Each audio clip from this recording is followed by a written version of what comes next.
my friends, and welcome to Like Me. Today, we're talking to Jamie Stone, a very OG beauty blogger behind Honestly Jamie and the podcast A Little Too Much with Jamie Stone. So, Jamie is someone who I have watched and in many ways grown up alongside on the internet. She was part of the early wave of online content when it felt like a conversation as opposed to a strategy. And she also worked on both sides of the aisle. She was doing the PR and marketing stuff and also doing the content creation stuff. So she has a really unique perspective. She lived through these massive shifts of influence going from sort of accidental to monetized and watching brands start to really understand the value as opposed to having to just try to convince people that you need to get paid in something that isn't lip glosses. I wanted to talk to Jamie not just about influencing, but more about visibility, what it gives and what it takes, and how you decide what parts of yourself are still yours. I'm Jordan Reid, and this is Like Me.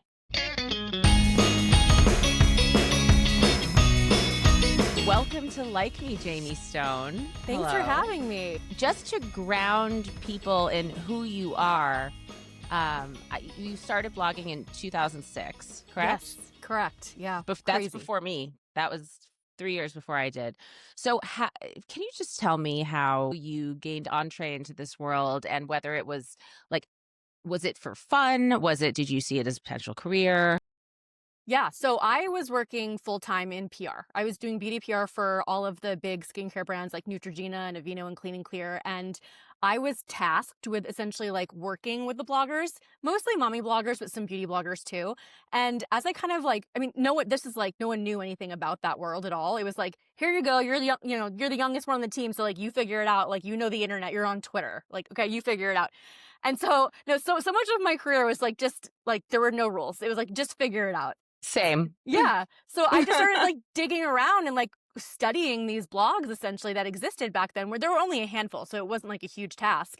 And I was like, wow, this is like actually really cool. And I've always really liked writing, and this could just be like a fun like hobby on the side. And so I kind of like secretly had one because I wasn't really sure how that was going to go over with work if they found out. They did eventually find out. How did it go over? Well, not great.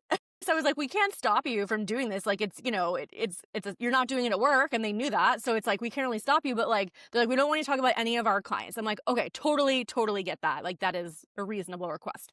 So that was kind of just the rule that I had moving forward. You know, even when blogging became a bigger thing, it was like, as long as you don't talk about your clients, then there's really no conflict. But yeah, I did I'm it for fun. talking later in the week to, remember Nadine Jolie? Of course, yeah.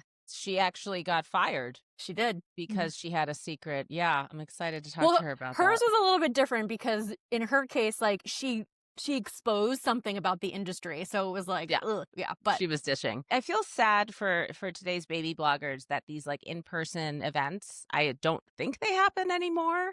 well, they do. Only I don't really get invited to as many as I used to. Wait, I got invited to one for some makeup or something, and I brought my daughter. Cute. And nobody knew who I was, and at all, obviously. And the person who everyone was excited about was some TikToker who I'm like, I don't know who it is. And my daughter's like ping ponging and whatever, and so excited. Yeah.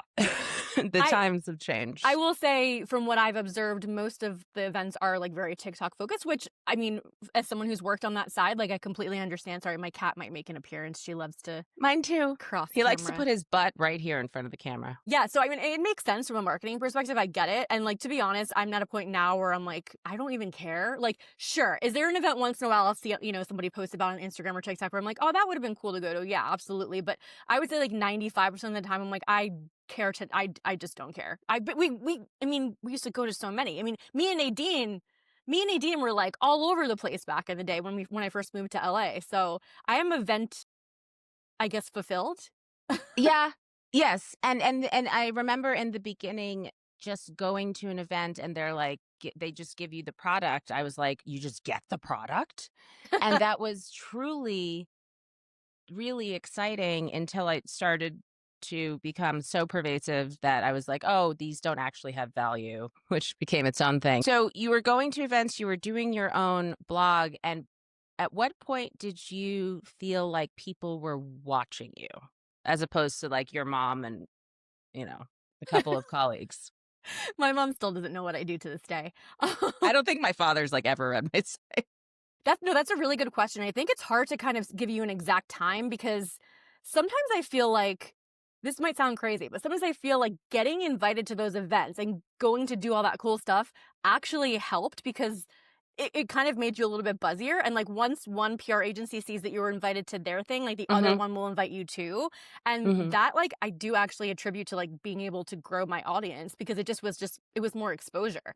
I mean, I guess if I had to pick one moment in time, I want to say it was like 2012 or 13ish when I was picked to be in a People magazine advertorial for Women's Rogaine. And it was like a huge amount of money and it was in print and then we did like a satellite media tour and like just yeah, it was crazy. I started as I began to like sort of age through the brand integrations from like cool to, you know, middle-aged mom. I remember Rogaine actually approached me, like 2015, 16 around there, and then also like Metamucil. Metamucil, And wow. and my managers were like, "Are you gonna wanna do this?" And I was like, "Yes. I don't care. I don't care about being cool." And If you like the product, that's all I that did like the matters. product. I Yeah. was thinning. It helped. Yeah. And also I always did find that, the cool brands across industries don't they just don't pay very well. No. No. Like, to me, that's what's always stood out about your content, always been very consistent, is you just I trust you, even though I know what goes on behind most blog curtains. I'm like, I really do trust you. And was that a deliberate choice? Honestly, that's just my personality. That's I was just raised to just always be honest and do the right thing, as my dad used to say. His dad told him Aw. that. And oh god, I'm like getting emotional even just saying it's the holiday times are rough with dead parents and dead siblings. Um, but yeah, I mean, I think that's just my personality is like I'm just and honestly, it's probably a big part of why I like really struggled being a publicist because I had a hard time lying and not being even if you're not lying, it's like avoiding the truth is also kind of lying. And I don't think I'm somebody who could ever promote something if I didn't genuinely like it. And there are sometimes, you know, certain situations where I'm like for example, that people have asked me this before. I'm like, I know the Ilia like skin tint serum is super popular and people love it.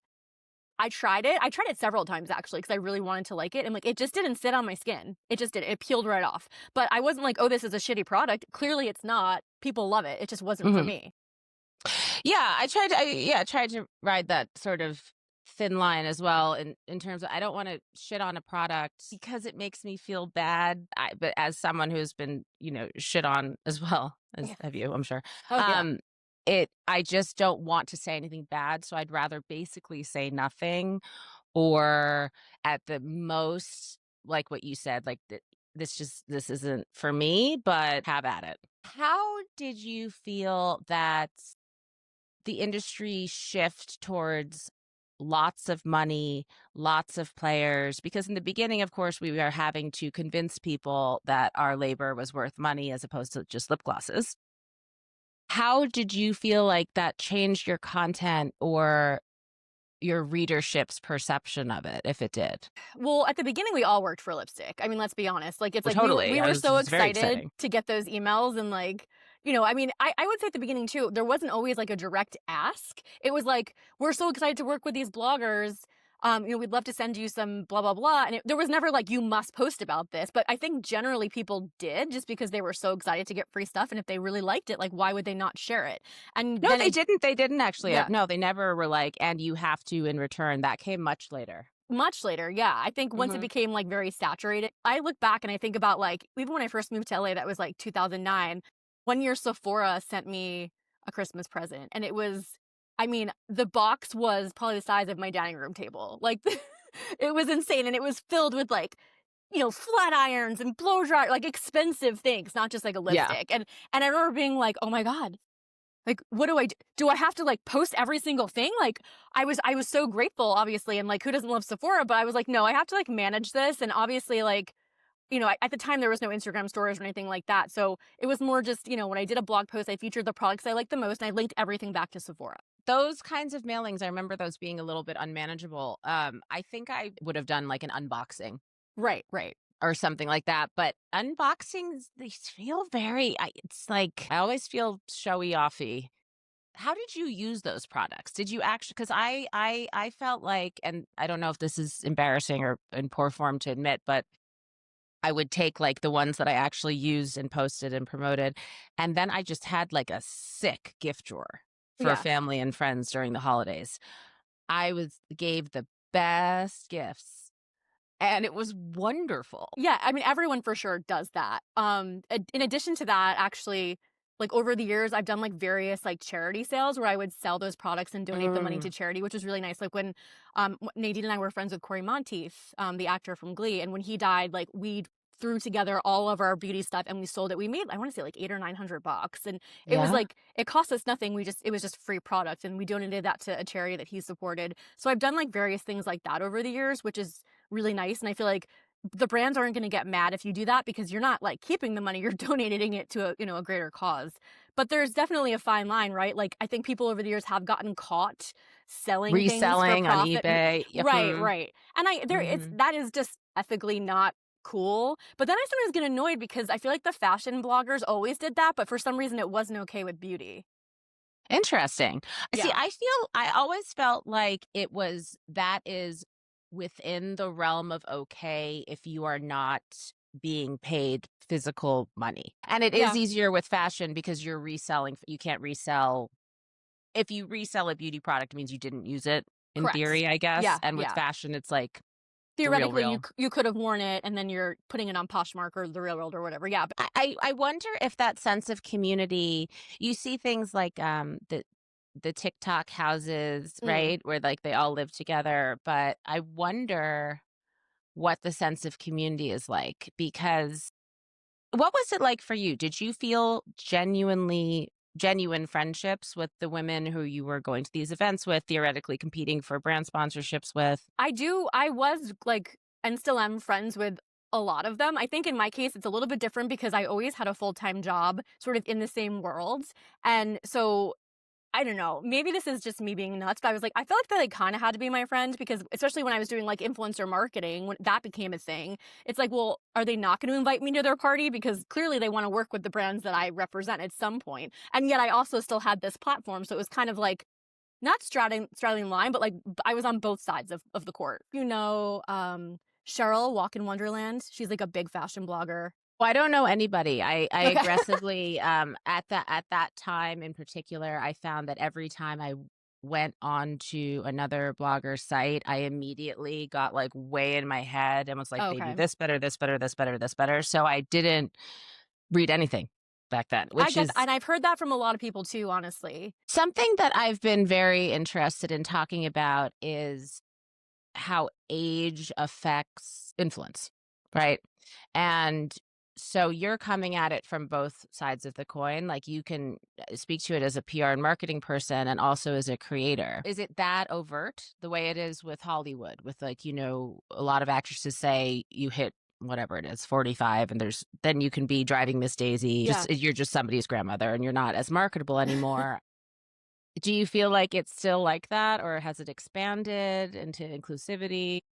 For me, it's hard to say because part of me did think that the invites, the collaborations, all that stuff slowly started declining. Like once I hit like late 30s and 40, etc. I'm 42 now.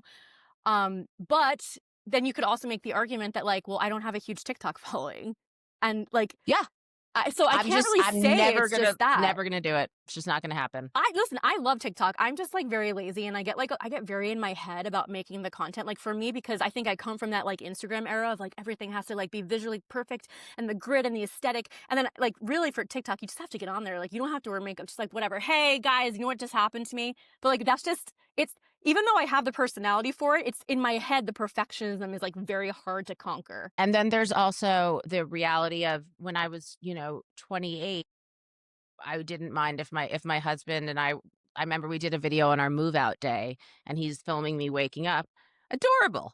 Adorable. It takes It's not the same thing. We see how people talk to women who have the audacity to show that they have, in fact, experienced the passage of time online. And as much as you don't want it to affect you, it's in my head. Yeah. No, it definitely for my 40th birthday, I actually did some sponsored content with Laura Geller, which was so cool because that is a makeup brand that like works very hard to reach the over 40, crowd of women. And I talked a little bit about like the anxiety there, and it was people really related to it. I and my blog post about turning 40 is still to this day like one of my most visited blog posts. It has tons of comments, and people are just like, especially women are like, no one really talks about any of this stuff openly. Like you talk about it with your friends, but not really publicly. And I was very open about the fact that like, being 40 and single and child free was like not really what I wanted. It's still not what I want, but it's not as terrible as I thought it was going to be. I'm going to link to that blog post in the notes because I still think about that blog post. I loved Thank it you. so much. It's such a relief, because we look at different people's experiences and they have this and I don't have this and everything. And something about turning 40 and that reassessment of your checklist. And I didn't want to be divorced and having to reimagine my career in an industry that I'm not going to be able to capture the skills in the way that the younger generation is. Just I'm just not. I don't know whether it's I can't or I'm not interested in doing it, probably both. But it is so exciting to see someone you respect and admire being that open about it. It just, it's so good.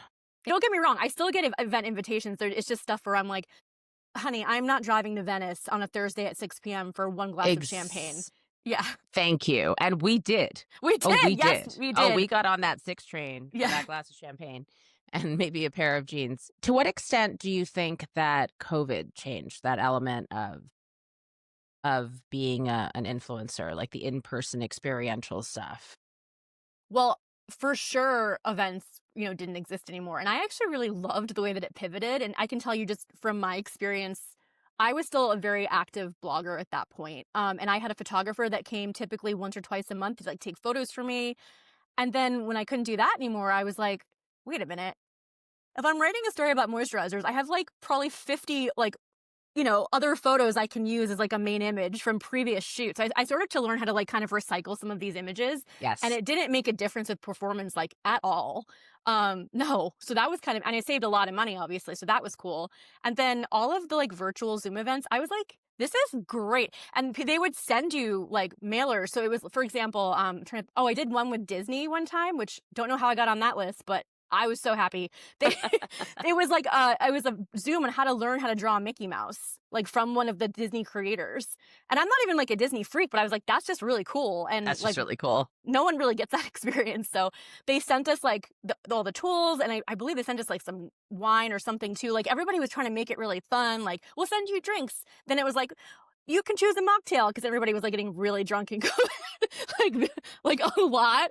And I'm like, Yeah. I'm still choosing the drink, but thank you for the option. What would you say? Do you have an event or an integration that sticks out in your mind? I mean, the experiences that we got to have were bananas Yeah. in some cases. What sticks out to you? Overall, I would say, I mean, I went on press trips, which when you think about that, like someone who's a micro influencer going on press trips, like that's a big freaking deal. Like there was nothing like the Tarte trip or anything, obviously, but like I went to Bath and Body Works, invited me on one of their press trips, which yes, it was to Ohio, but it was still very cool because it was to get to see all their headquarters stuff. I went to the Miraval spa and like retreat place in Arizona with Vionic footwear. Again, don't know how I got on that list, but I was like, this is amazing. Um, Oh, I went to Vancouver with L'Oréal Paris, and like Vancouver had Oh, been on my that's list forever. Yeah, so that was really fun. Like just and so many. I mean, it's just I feel very lucky that I got to do that. And then also being in LA when a lot of the New York agencies would like, because back in the day brands would sponsor a lot of the award shows. So for example, like CoverGirl would sponsor like a portion of the People's Choice Awards. They would always invite me, Nadine, like the group of beauty bloggers in LA to the after party. Maybe they'd give us tickets to the show. I mean, I've been to the Grammys, I've been to the VMAs, I've been to the I've been to like pretty much every award show except for the Oscars. I don't And I don't think I went to the Really? Emmys. Yeah. The press trips, I actually we're talking about Nadine a lot. I'll have to mention to Yeah. her that she's a co-star in the show. But, We could have I done it met together. her I met her, and then within weeks after meeting her, we ended up on a press trip to Mexico to talk about Fun. Mexico. It was great. I mean, I think it was to talk about some specific hotel in Mexico, but it Sure. was Yeah. like, what is this life? This is incredible. I'm just so grateful to have had those experiences. I think, yeah, the Tarte trip, like they're still doing that, but I feel like it just has to be so big and so over the top to get anyone to notice now. It's challenging, and, like, back when I was doing more PR consulting, brands would always ask me about that stuff, and I'm like, if you don't really have the budget to do it right, just don't do it at all because you don't want people to have, like, a negative experience, and it can be very expensive to do. And, it doesn't have to be, like, Tarte level, but it also needs to be something special, like, somewhere Maybe in just between. explain briefly for anyone who doesn't know what we're talking about with the Tarte thing. So they call it Trippin' with Tarte, and it's kind of like an ongoing series at this point of influencer events, and it's all over. They go to different places all over the world, and it's probably like the most glamorous and luxurious influencer press trip that you can possibly imagine. Like they fly a And private when is jet this? typically. There's one going on right now. I don't know where they are. I don't Oh, honestly pay attention to the them the anymore. one I read about, I think it was at 2021, maybe around there. But They this is have more them all the recent. time. Yeah, they do Oh, them okay. like I wanna say like 2 or 3 times a year, and they invite, like, sometimes the same people, they, like, mix in new people. They've had some controversies. It's been interesting. What was the controversy? Well, there have been many, many, but Oh, they're yeah. they're the one that sticks out in my mind is, in Angelino is, they had one of their trips during the LA fires in January. And granted, yes, like, anyone with a brain understands that, like, that was scheduled, and that's not Poor, like yeah. right, like, but they did a dinner that was, like it was a red-themed dinner, and it was something like Tart on Fire, like, that's Oh, what they no. were calling it. Yeah. And I was like, that Oh, could have easily no. been changed, like, very quickly. Like, just, like, remove the signage. That's, like, not a big deal. And they didn't, and people were, like, pretty offended, and I understand that. Do you feel like you had to expose elements of your personal life in order to gain a following, or because you're a beauty blogger and very product specific, were you sort of protected from that? Think because I've always been a small micro influencer, I've never been, like, exposed really or, like, forced into sharing something I didn't want to, but I have noticed that when I have shared more personal stuff, like, it not to be like, "Ooh, my traffic goes up," but it does. I mean, It people are does. it does. It Yeah. does. I would, if my traffic was going down, I was like, fuck, I have to say something personal. And sometimes I wanted to, sometimes I didn't, but it was a very real thing. And I find that like kind of wild, like the expectation of self-exposure as a condition of being able to make a living in this industry. People are just naturally curious about everyone else's life. And I think when you're living what someone might consider like a glamorous or cool life, they want to know more details. And, we could talk about parasocial relationships all day. And there's some weird shit that goes on Reddit and like all those forums and stuff like that for sure. But I also understand, at least from like my perspective, I think what I saw was genuine just relatability. Like when my dad died, when my sister died, people like sent me so many nice messages. When my friend of 24 years unfollowed me on Instagram after my sister died, I got flooded with messages from women being like, I always felt so stupid that hurt me so much. Something very similar happened to me. And like, thank you for writing this story. Like, I feel like someone else gets it, you know? And that, I mean, that could be a conversation too, like the unfollowing and following of friends, and like it ruins friendships. Oh, I know. You're like, It's "Yes, I'm happened. familiar." Yeah. Yeah. It's weird because it's like it's this I don't know how to frame it as it's not either positive or negative. It's like such a wonderful blessing and opportunity to get to relate to people on this level, and the messages that I've gotten in the wake of personal tragedies have been life-giving. Like, it's like, "Oh, this is why I do this." And this all tends to happen, of course, like, away from public view, like in DMs or in emails and stuff.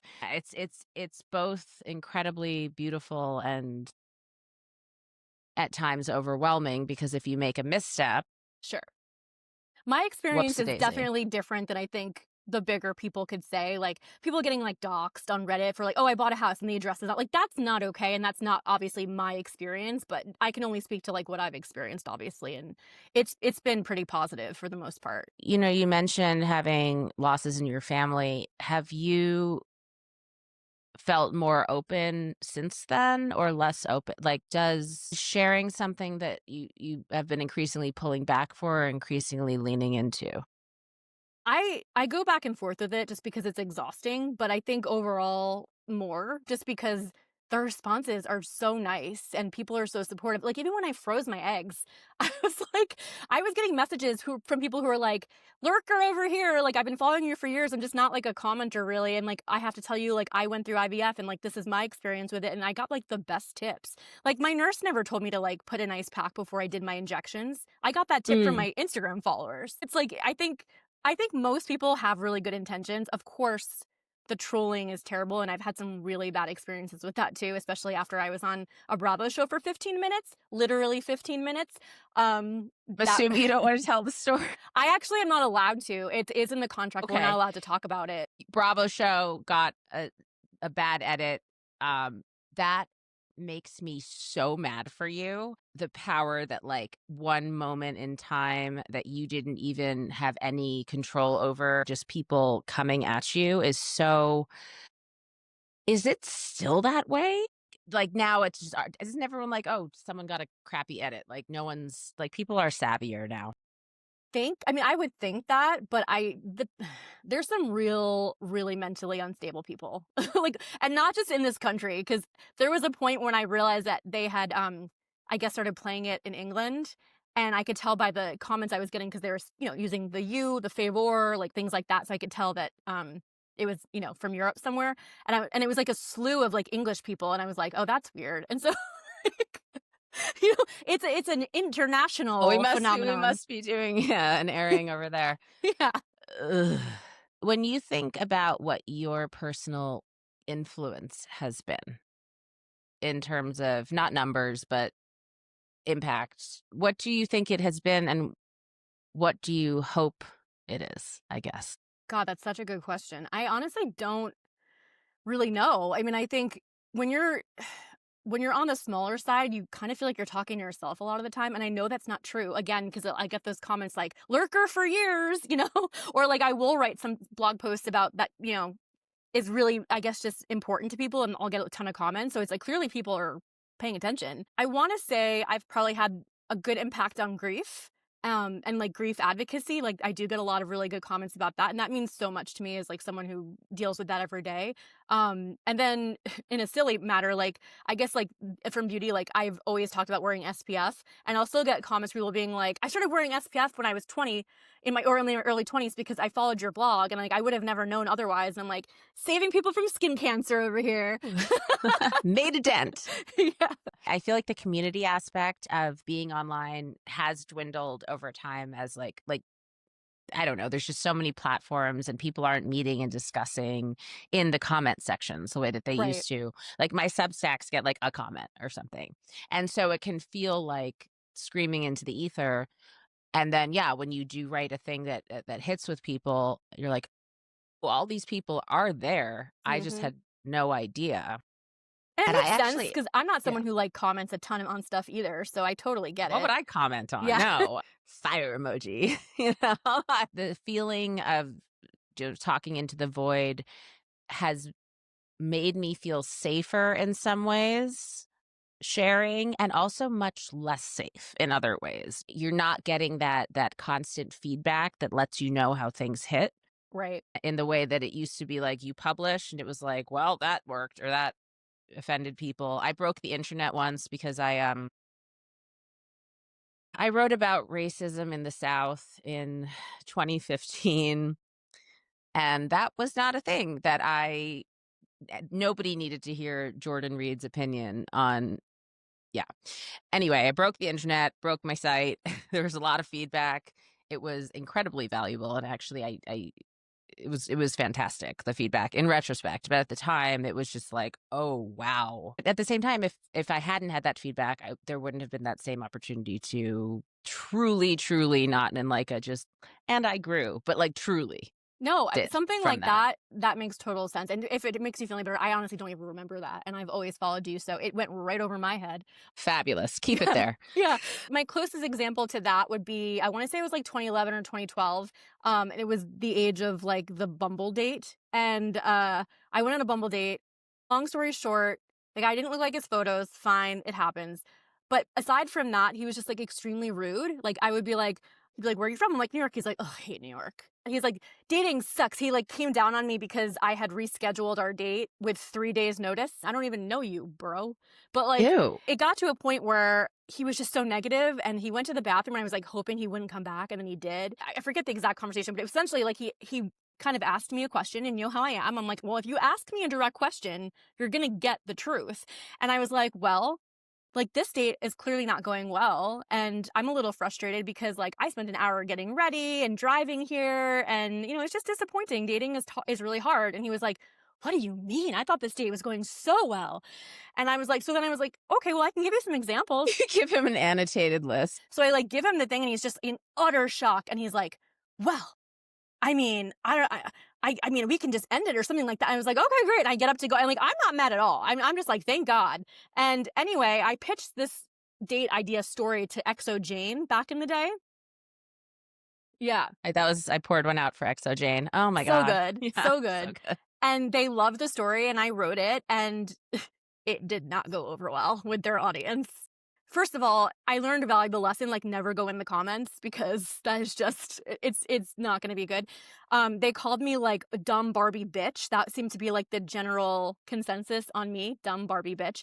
They called me a gold digger. Oh, yeah, because I was annoyed with him that he didn't offer to buy me a $7 happy hour drink at the dive bar that we were I at. was literally about to say when you said that he went to the bathroom and you were like, "I hope he doesn't come back." I was like, "Well, I hope he comes back to pay for your drink." Well, I was kinda just sitting there, like, looking. I was like, "Oh, what kind of beer did you get?" And he's just like, "Whatever it was." And I'm like, "So I never even had a drink."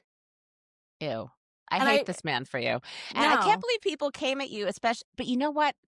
Of course I can, because I was gonna say, "Oh, XO Jane," like, that audience, it's women, and I have never been attacked the way I have been attacked by women online. I do think that that's changing. I see even the way, my kids who are Gen Alpha, even the way that they handle people being rude to each other, especially online, they're just like, "Oh, that's not acceptable. That's not how we talk." And it's a different mindset that they Yeah, have, I think. How old were you when you started? 2000, so you would have been 23? something like that, yeah. If you could get into this industry again, would you do that or would you pivot? I think I would have gotten out of PR a lot earlier. Not that I had any goal that blogging was ever gonna be full time. It never has been full time for me. But I think there was always, like, a little bit of a hope that, like, some miracle might happen and I might, like, blow up where I would be able to make enough money to, like, sustain that. It never happened, but it ended up being fine because I had other jobs that I didn't hate as much that I was able to do, like, at the same time. Where do you see your future going with, in I hesitate to use the word influencer because I think what we did slash do is so it's just a different animal. Where do you see your future with sharing online going?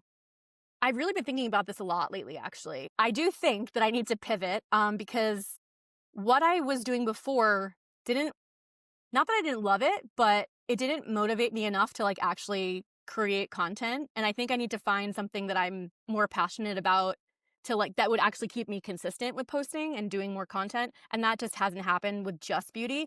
That's not to say, I mean, I love beauty and I will continue to talk about beauty, but I think I have to find, like, other niches. Like you, I find that my interests change and Yeah, and so to keep doing like you can't motivate when you're self-employed, you're being paid like and you can't sit down and be like, I'm going to create a billion different assets to post on different channels because why? right. If you don't have to. And if you don't want to, then you don't. I think it's natural as women get older to have different interests. I mean, think about like the stuff that I was obsessed with when I was 23, 24 is like very different than it is now. Beauty has always been static, but like Mhm. now I'm like I'm very into thrifting and like grief advocacy and, you know, I guess some of it still kind of translates. Like I love going to restaurants and exploring LA. Like these are things I always kind of did but never really made content about, and I'm like, why am I not making content about this stuff too? Like it doesn't have to just be skincare and lipstick and makeup and all that stuff. No, I used to make content out of virtually everything in my life. Like if we went to like the park, whatever, I was like sandwiches that one would bring to the park. And that has completely changed because now I have children who are of an age where they really don't want their day to day adventures around whatever to be. I'm just not going to do that. That's a whole Full other conversation too, That's a right? whole other Yeah. conversation. Just for fun, could you just tell me one or two beauty products that you think stand the test of time? One product that has I've been using for I don't even know how many years, but it consistently is like one of my top sellers when I look at like my LTK rankings and stuff is the Dr. Dennis Gross Alpha Beta Peel pads. They're so good. They're expensive, but well worth it. And they come in different forms. I use the regular, but then I'm like, you need to be using the sensitive one. Like, who do you think you are? So they have like a sensitive skin one. They have regular, and then they have like an advanced one, which I'm not touching Oh, my that. face would fall off Yeah, but if you instantly. have like really like thick oily skin, I guess maybe you can try that one. But what they do is essentially it's like I call it like a facial in a box. So it's like a little packet and there's two little pads. So the first one is like the ingredient that exfoliates and sloughs all like the dead skin and like nastiness off. And then you wait like a minute or two and then you neutralize it. It's very tingly. It can be a little scary, but the neutralizer will get all of it off and then you're fine. Want my products, especially if I'm paying a lot of money, I want pain. Yeah. I want to know they're working. It's like when I go to a massage, I'm like, no, no, no, no, no, hurt me. Yeah. You need to get in there. I'm paying a lot. Like, get in there. So, where can people find you these days? So I'm on Instagram and TikTok. Again, I don't post as often. I'm very active on Instagram stories, but I don't post on the feed that I much. love your Instagram stories. I Oh, love for your beauty thank you. recommendations are. I swear, you're the person I listen to. Oh my God, thank you. That's pretty much that's it. so nice. I know. And that kind of when I hear that stuff, it motivates me to create more. It's just I also feel like it's really relatable to just people just have like analysis paralysis, which is pretty much what I have, or like imposter syndrome. It's like a combination of the two where I'm just like, why? Why can't I get my Why shit is anyone together? listening? I'll tell you, you have relatability is such an overused word. It's just you just are telling people what you think. And the fact that you're not cutting together this like overproduced manic Right. whatever is very relaxing. Thank you. I'll tell you something. I don't think I've ever said this on a podcast or in public before, but when I first moved to LA, I was like, maybe I can do some TV segments because like a lot of my friends were doing that and I was always really good on camera. So I actually had some auditions at like E! News and things like that. Nothing really panned out, but some feedback that I got that I thought was really funny because LA is fucking brutal and like especially like those casting agents, like they will just tell you she was really good. She like spoke really well on camera. She has like a bubbly personality. And I really like the fact that she's pretty, but not intimidatingly so. Well, that's fun. God bless casting agents. I thought you were going to say that they were like, she needs to just be much more manic or something. Oh God, no, I look no. at those hosts and they're like, the caffeine intake or whatever they're taking. I mean, I guess that's a compliment, but like, Is it? Yeah, LA, it I'm is. LA 5, what can you do? That's the thing. It's LA. It's LA. I'm like, oh God. LA is Anywhere brutal. else, I'm like an 8. Anywhere else. Here I'm a 5, and that's okay. You can be a That 5 is in solid. An LA 5 is like, whew, still holding it together. Okay, so everyone can find you on Instagram and TikTok it's at Jamie Stone. Yes, ITSJAMIE Stone. And then honestlyjamie.com and of course your podcast. Yeah, my podcast is on hiatus right now, but there's over 100 episodes and I have a bunch of like fun celebrity and reality TV interviews too. So if you're in the mood to kind of scroll through, my podcast is a little too much and it's on Apple and Spotify. Well, thank you so much. I adore you. It's Thank always you. wonderful to see you and getting your perspective on this crazy industry that we have both seen from its germination to whatever it is now.